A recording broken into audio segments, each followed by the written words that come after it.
When I sign you up today, got a special, 2 for 1. Of course, it's supposed to be for husbands and wives, but in your case, I can make an exception. You had the cell right next to him at Huntsville, didn't you?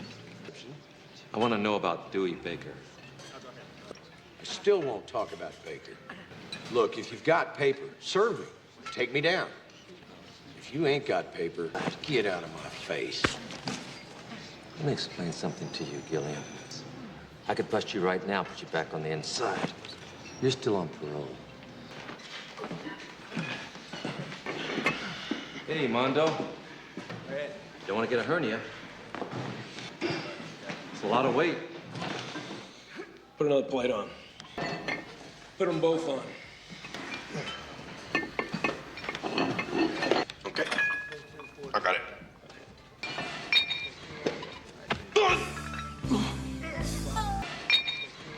Hey, you can't do that to our boss. Relax. Say please.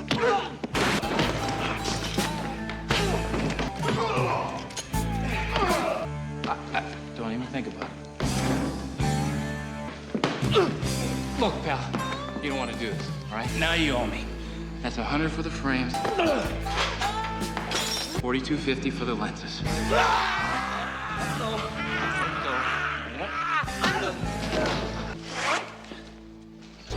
Kick it away and move over there with him. Do it! I'll cut her! Rub her now! I'll cut her! Remember? Come on, let it go. It's your opportunity to get at that Buffalo Ranger.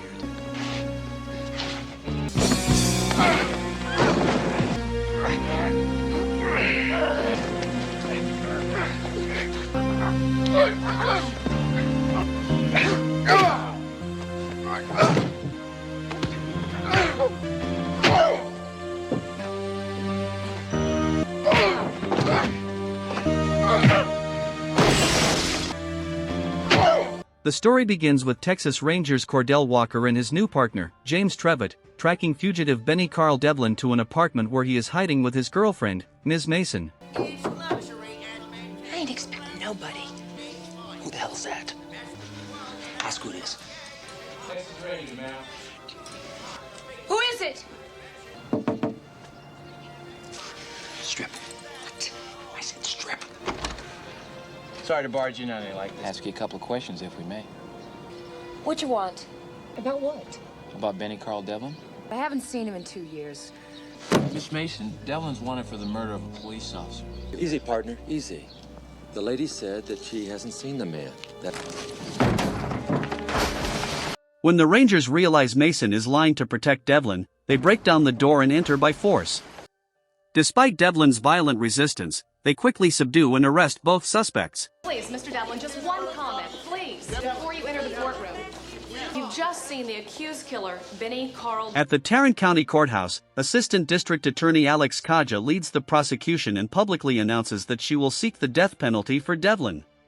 After the hearing, Alex tells Walker that he must testify against Devlin the following day. That evening, as Alex walks to her car, she notices someone following her. The man is former County Sheriff Dewey Baker, whom Alex previously prosecuted and sent to prison for 5 years. Bitter and vengeful, Baker makes it clear that he intends to retaliate. You open your mouth one more time, I'll file harassment charge. I'll put you back in prison where you obviously still belong. Well, All right, Baker, that's enough. we'll be seeing each other again real soon. The next day, Walker and Trivette prepare to testify in Devlin's case when their superior informs them that Baker was seen in town the previous night. Walker is surprised, believing Baker is still incarcerated.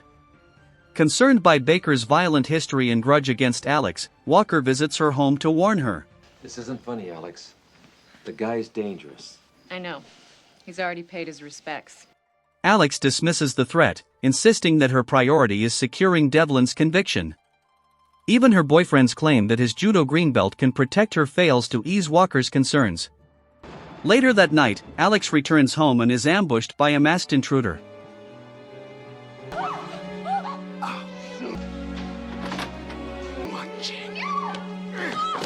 The attacker escapes but leaves behind a disturbing message.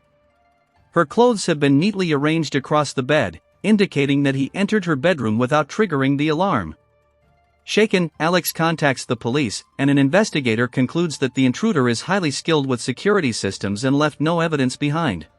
Although Alex could not clearly see the attacker, Walker strongly suspects Baker. The following morning, Walker sees Baker working as a taxi driver and enters his cab. They recognize each other immediately, and Baker mocks Walker, claiming crime was lower when he served as sheriff and blaming Walker for the city's decline. Walker draws his weapon and orders him to stop. Hands on your head, you know the procedure. Out. Cordell Walker, the Ranger's Ranger. Where were you last night? I don't have to answer that. Baker initially refuses to explain where he was between 9 and 10 p.m., but eventually claims he was working and had picked up a passenger at the airport. He suggests verifying his alibi through dispatch records and his logbook. Despite the alibi, Walker breaks Baker's taillight and serves him with a restraining order, warning him to stay at least 300 yards from Alex or face immediate arrest. Later, Baker meets his friend Dwayne and says he is under police surveillance. He asks Dwayne to finish his shift and agrees to meet him the next day as planned. That evening, while Alex prepares dinner, Baker breaks into her stable, kills her horse, and disappears. When Alex learns what happened, she collapses emotionally.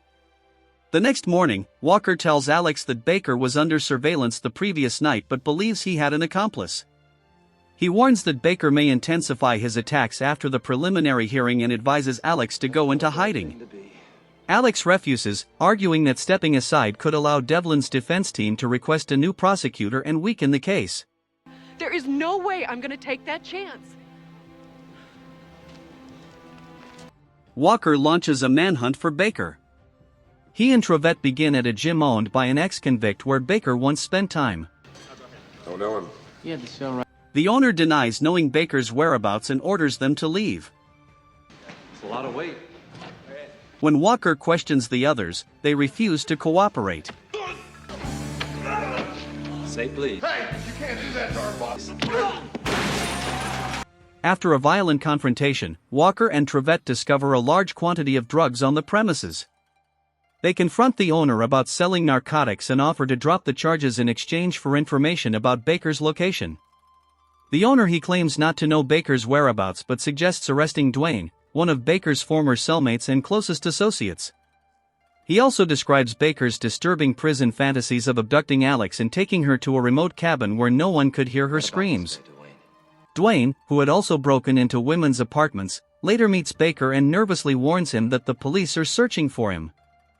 Remaining composed, Baker convinces Dwayne that they can use the situation to eliminate Walker, and together they devise a trap. Dwayne later contacts Walker, claiming Baker intends to kill him. Although Dwayne agrees to cooperate, he insists on meeting Walker alone, warning that Baker may have allies within the police force.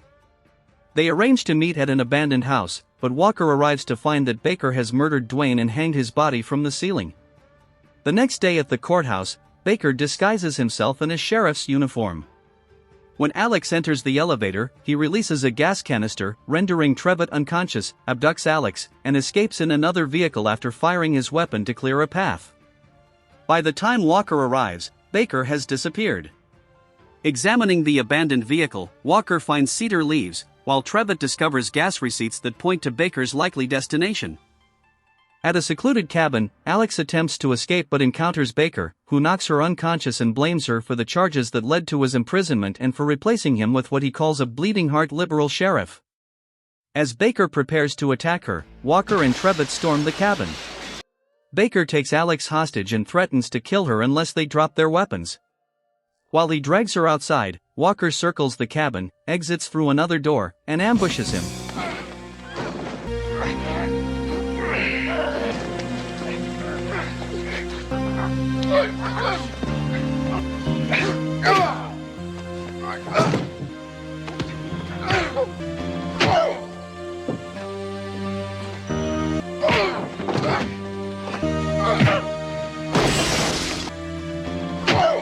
After a brief, intense struggle, Walker overpowers and kills Baker. Later, Alex successfully prosecutes Devlin, who is convicted of first-degree murder. Walker congratulates her by buying a new horse to replace the one Baker killed, bringing the story to a hopeful conclusion. I bought this little critter for the ranch. Thanks for watching. Please like and subscribe if you're new to our channel. You can support us by sending a gift or super thanks. We love you.